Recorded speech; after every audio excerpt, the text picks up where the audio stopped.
Bismillahirrahmanirrahim. Assalamualaikum warahmatullahi wabarakatuh. Selamat siang, semoga kita semua dalam lindungan Allah Subhanahu wa Ta'ala.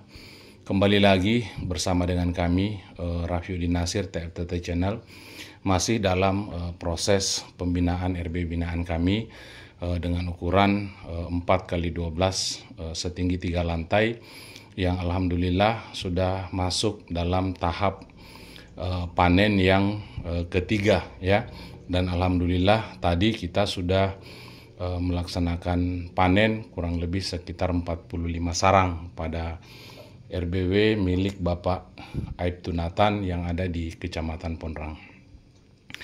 Saudaraku yang saya hormati, saudaraku melihat proses perkembangan RB binaan kita ini yang ingin melihat mulai dari pengerjaan sampai masuk panen yang ketiga di umur 1 tahun atau pas 20 bulan ya, masuk panen ketiga. Silakan melihat pada channel YouTube kami proses pengerjaannya sampai masuk dalam tahap panen ketiga ini. Yang saya ingin pertegas di sini saudara-saudara sekalian, bahwa apabila RBW kita berlantai papan, kemudian papan sirip kita kayu kelas 3 ya, seperti yang digunakan oleh RB binaan kami ini, yaitu kayu jabon merah, usahakan jangan kita di dalam pakai mesin kabut atau kita main air ya.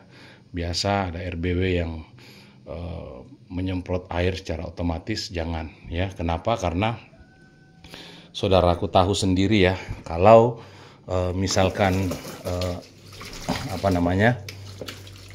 kita terlalu banyak main air di dalam ya, maka lambat atau cepat kayunya akan lapuk ya. Dan proses RBW itu prosesnya panjang ya, tidak sukses dalam waktu 1-3 tahun ya, rata-rata 7 tahun ke atas baru kita bisa panen maksimal. Kenapa? Karena proses budidaya burung walet memang seperti itu ya. Nah, kalau misalnya dalam kurun waktu umur 8 tahun, kalau misalnya kita selalu main air, semburan air di dalam pakai mesin kabut, akan berpengaruh pada kualitas papan sirip dan papan lantai kita. Dan sudah banyak kejadian saudaraku, di umur-umur RBW itu maksimal isinya, lantainya diganti, papan siripnya diganti karena lapuk ya. Saya kasih resep bahwa apabila kita ingin berbudidaya burung walet, kita hanya menggunakan baskom saja. Kenapa? Baskom diisi dengan air, itu proses penguapannya terkontrol. Alam yang mengontrol proses penguapannya.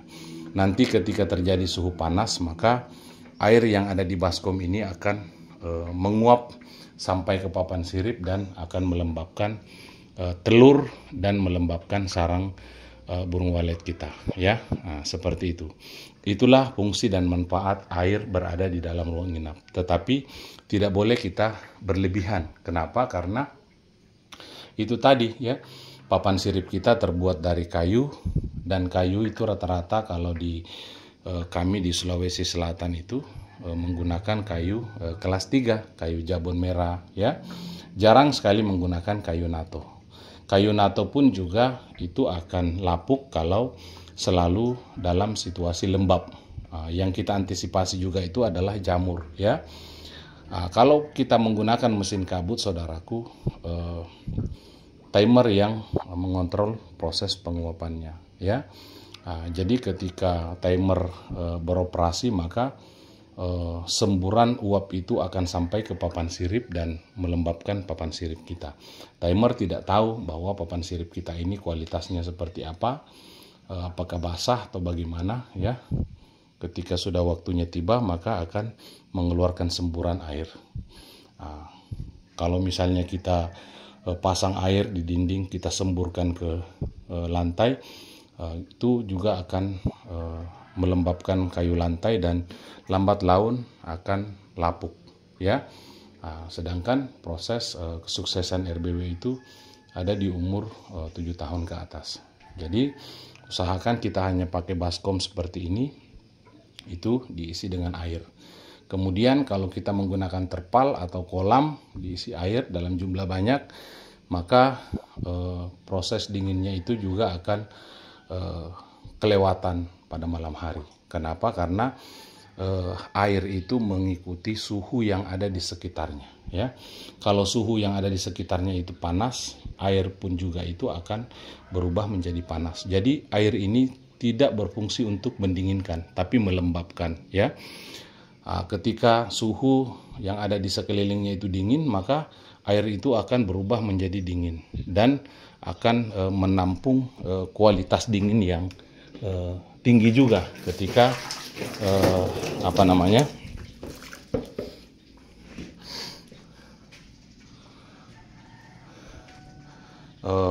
kita menggunakan kolam, ya. Jadi kita menggunakan baskom seperti ini memang kita repot, per 4 bulan kita isi, tapi tidak apa-apa, ya. Proses kelembapannya terkontrol, proses penguapan terkontrol, sehingga ya walaupun kita kayu ini sampai 20 tahun ini tidak masalah. Kenapa? Karena kualitas papan sirip kita itu tidak lembab dan tidak berjamur, ya. Nah, silahkan Bapak Ibu buktikan papan siripnya, ya. Tidak ada yang berjamur, saudaraku. Kita lihat. Nah, ini papan sirip yang kami cuci kemarin. Kami cuci kemudian disikat pakai sunlight, ya. Kemudian dibilas lagi dengan air, tapi tidak ada yang berjamur. Kenapa? Karena kita mainkan proses kelembapan yang ada di dalam ruang inap, ya. Air itu tidak mendinginkan, saudaraku, tapi mengikuti suhu yang ada di sekitarnya. Contoh, ya, kita masak air pakai api, airnya berubah menjadi panas karena mengikuti suhu yang ada di sekitarnya. Ketika air dimasukkan di kulkas, airnya akan beku karena mengikuti suhu yang ada di sekitarnya. Jadi air itu menyimpan sifatnya, ya. Seperti itu. Jadi keliru kalau air itu kita gunakan untuk melembabkan, mendinginkan, ya. Apa yang mendinginkan? Ya, sirkulasi seperti ini, ya. Ketika hembusan angin masuk, maka akan mendorong hawa panas yang memuncak di dalam ruang inap menuju ke pipa ventilasi yang ada di sebelahnya. Itulah fungsi pipa ventilasi, saudaraku, ya. Karena suhu yang ada di luar ruang inap itu dingin, ya. Seperti itu. Suhu itu dingin di luar. Ketika terjadi hembusan angin, maka hawa panas itu akan didorong keluar. Seperti itulah proses pendinginan RBW yang normal, ya. Aman papan sirip kita, tidak berjamur seperti papan sirip yang lain. Karena papan sirip kita juga ini sebelumnya kita kuasi dengan putih telur, kemudian dicampur dengan parfum andalan kami, ya. Seperti itu. Beginilah cara kami melembabkan ruang inap. Jadi takarannya itu dalam ukuran 4x4 kita menggunakan baskom 3 lusin, ya. Tetapi kalau kita belum bisa maksimalkan, kita beli saja dulu. Contoh, ya, kalau RBW 4x12 kita beli 5 lusin dulu, kemudian kita bagi rata seperti ini, kemudian kita pelajari lagi, ya. Karena sarang yang kurang kelembapan dengan sarang yang pas kelembapan itu kentara, ya, dari kualitas sarangnya. Ketika sarang di papan sirip itu seakan-akan dia mau tercabut bagian bawahnya, berarti sarang itu kurang lembab, ya. Seperti itu. Di dalam ruang inap itu kita perlukan hangat juga, ya. Jangan dingin. Kenapa? Kalau kita mau kejar dingin, sudah banyak RBW yang menggunakan AC, ya. Tapi kita mengejar suhu yang normal. Kenapa? Telur itu membutuhkan kehangatan juga, saudaraku, ya. Ibaratkan kalau di mesin tetas itu hangat dan ada air untuk melembabkan telur. Karena kalau tidak ada air di mesin tetas, telurnya akan retak, cangkang telurnya itu akan retak ya. Itulah fungsinya kelembapan di dalam ruang inap, melembabkan sarang dan melembabkan telur walet. Nah, seperti itu. Jadi yang normal saja, tidak usah pakai mesin kabut, tidak usah pakai hembusan angin pakai air. Kenapa? Itu akan malah merusak papan sirip kita. Dan sekali lagi kesuksesan RBW itu ada di 8 tahun ke atas ya, baru bisa maksimal isinya.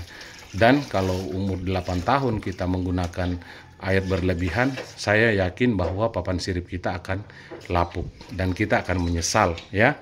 Nah, mungkin ini saja yang bisa saya sampaikan, lebih dan kurangnya penekanan saya dalam proses melembabkan RBW. Wabillahi taufiq wal hidayah. Wassalamualaikum warahmatullahi wabarakatuh. Saya tambahkan sedikit ya, di saudara-saudara kita yang dari area Kalimantan itu rata-rata menggunakan kayu ulin ya. Kalau kayu ulin kita pakai mesin kabut tidak masalah. Kenapa? Itu tekstur kayu keras ya.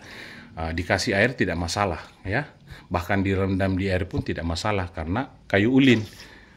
Teksturnya keras. Tapi kalau kayu jenis kelas 3 seperti ini kita mainkan air, maka akan mengurangi kualitasnya, bahkan menyebabkan papan siripnya berjamur.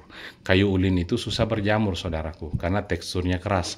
Makanya di area Kalimantan itu laku dengan mesin kabut ya, karena rata-rata papan siripnya itu kayu ulin, teksturnya keras, susah berjamur dan tidak masalah kalau lembab berlebihan. Kalau kita di area Sulawesi itu rata-rata kita menggunakan kayu kelas 3 yang sangat mudah berjamur. Itu tambahannya.